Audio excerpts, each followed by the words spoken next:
2026年，祝大家平安健康，財源廣進。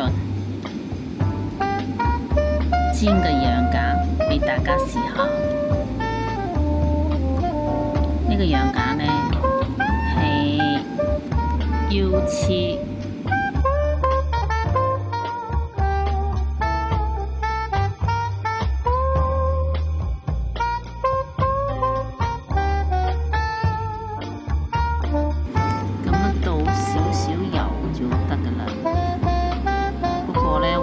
倒下咧，好似油多咗啊！因為一隻手要攞住個相機拍，一隻手要倒油，比較撈教啲，所以倒多咗油。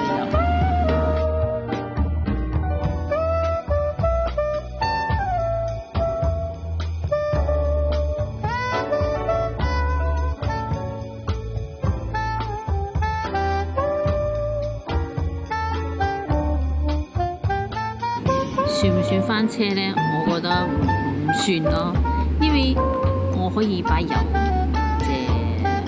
倒咗啊嘛，放多咗就倒晒出嚟先啦，然後就煎過咯，都 OK 嘅，冇所謂啦。呢啲係正常嘅，我覺得唔算翻車咯。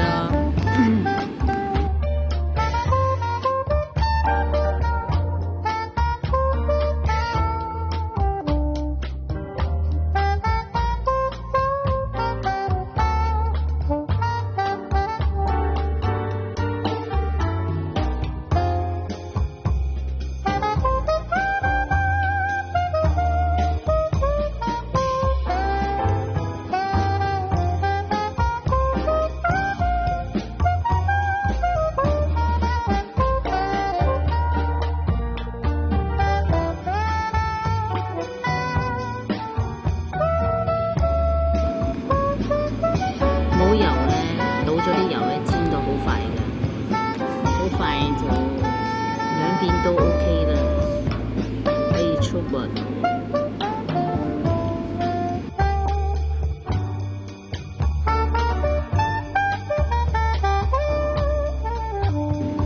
呢個羊架呢，真係幾好啊，唔騷嘅，所以我係正常嚟食呢，就係自然啲味咯，即係放少少鹽。